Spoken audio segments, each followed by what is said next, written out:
Okay. Welcome to your YouTube channel Learn with Saran. இன்னைக்கு நம்ம time and ஒர்க்ல next type அதாவது type 14 பார்க்கலாம். 8 men working 9 hours a day can complete a task in 20 days. First statement. Second, how long will 7 men working 10 hours a day take to complete the same task? So இது வந்து நம்ம ஏற்கனவே போட்ட type தான், கொஞ்சம் தான் difference. நம்ம இதில் வந்து இந்த மென்னு ஹவர்ஸ் அப்படிலாம் வரும்போது நம்மளுக்கு ஒரு ஃபார்முலா நமக்கு தெரியும். என்னது? MDHE, M into D into H into E. So அதை தான் நம்ம இங்கே பார்க்கலாம். M into D into H into E, இதுதான் நம்மளுக்கு ஒரு ஃபார்முலா. இப்போ இங்கே வந்து ரெண்டு பேரும் கவனிங்க. ரெண்டு பேரும் அதாவது ரெண்டு சென்டென்ஸும், அதாவது 8 men working 9 hours a day complete a task, one full task. அதுக்கப்புறம் பார்த்தீங்கன்னா second, how long 7 men working 10 hours a day take to complete the same task. அப்போ ரெண்டு பேருக்கும் டாஸ்க்ன்றது ஒரே ஒர்க்குன்றது சேம் ஒர்க். இது ஒர்க்கு, ஒரு ஒர்க்கோட ஃபார்முலா.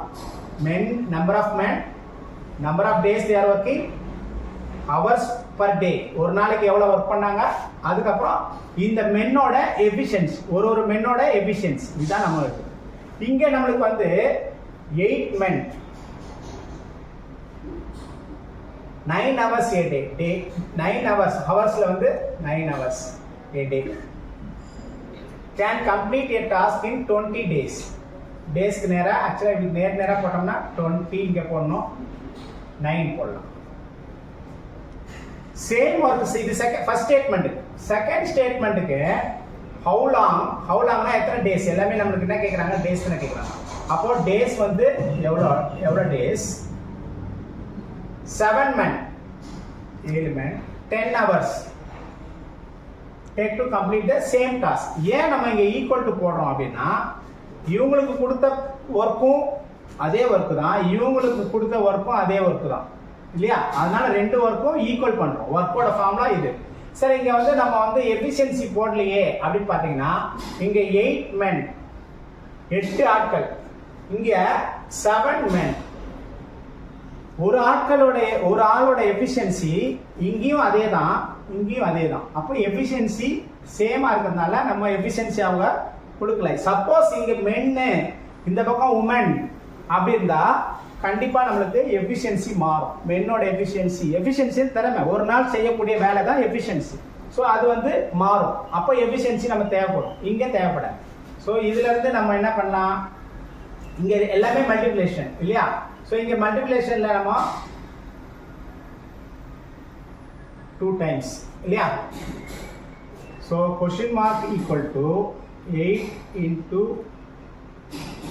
2 into 9 divided by 7 இல்லையா? So இங்க வந்து எவ்வளவு?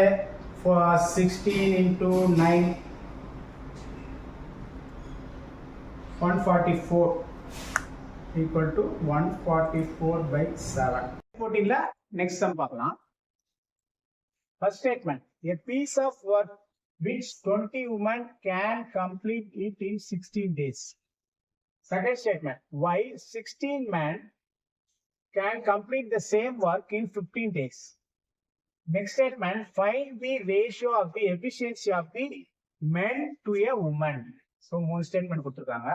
ஸோ இந்த மாதிரி கொஸ்டின் இந்த டைப் வந்தாலே நமக்கு என்ன தெரியும்? ஒர்க் வந்து M into D into H into E. So ரெண்டு பேருக்கும் ஒரே ஒர்க்கான்றத பார்க்கலாம். ஒரே ஒர்க்கான்றதுன்னா ரெண்டு பக்கமும் MDHE நம்ம சப்ஸ்டிட் பண்ணோம்.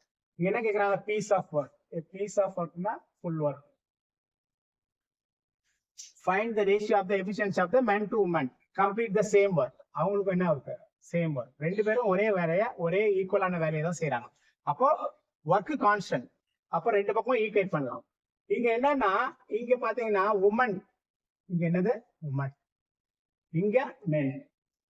ஸோ உமன் மென் வந்தாலே எஃபிஷியன்சி கண்டிப்பா வரும். அததான் அவங்க எஃபிஷியன்சி ரேஷியோ கேட்கறாங்க இல்லையா? ஸோ இப்போ பாத்தீங்கன்னா எங்க எத்தனை உமன்? இப்போ நம்மளுக்கு வந்து ரெண்டு ஒர்க்கையும் நம்ம ஈக்குவேட் பண்றோம். ஒர்க் ரெண்டு ஒர்க்கும் ஈக்குவல் தான். W1 ஈக்குவல் W2 இல்லையா? ரெண்டு ஒர்க்கும் ஈக்குவல். ஸோ ஃபர்ஸ்ட் ஸ்டேட்மெண்ட்ல பிரகாரம் பாத்தீங்கன்னா எத்தனை உமன் 20 உமன். Next 16 days. மென்னுக்கு பதிலாக உமன், டேஸ்.